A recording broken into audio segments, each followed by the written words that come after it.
It's hard to imagine that the Hyundai i20 has been around since as long as 2008.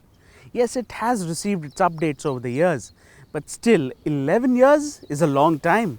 Now called the Elite i20, it's already been 5 years since the last major update.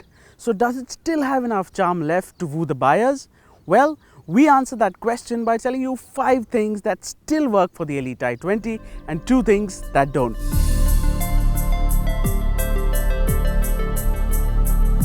Like I mentioned, it's been 5 years since its last major update, but the Elite i20 has aged rather gracefully. In fact, rather stylishly. The stylish headlights along with the family cascading grille gives it a very European look. On the sides, the Elite i20 gets one of the best looking OEM alloys that are complemented by that stylish rising hip line. Overall, the Elite i20 is still one of the better looking premium hatchbacks out there, even amongst the newer competition. Just like the exteriors, even the interiors still feel rather fresh. It's a very clean layout and everything just falls to hand very easily.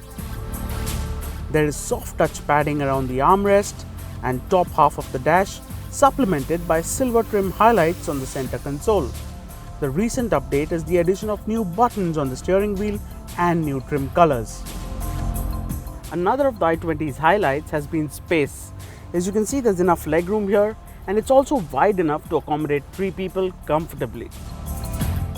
There is no issue with the headroom either, and the low belt line means the visibility all around is great. The boot meanwhile remains the same at 285 litres, expanding to 1042 litres when the rear seats are folded flat.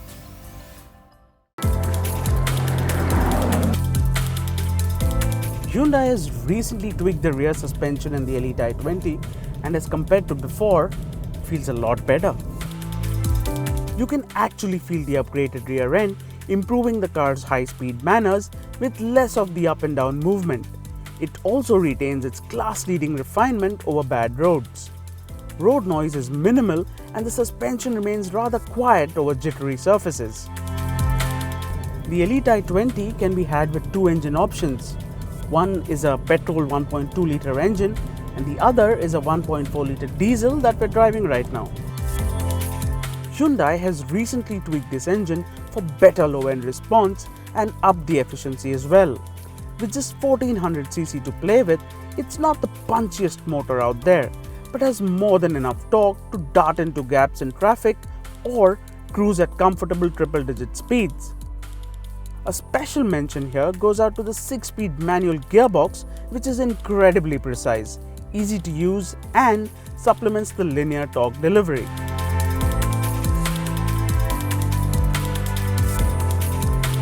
The Elite i20 does come with a CVT automatic gearbox, but that's only with the 1.2 litre petrol engine.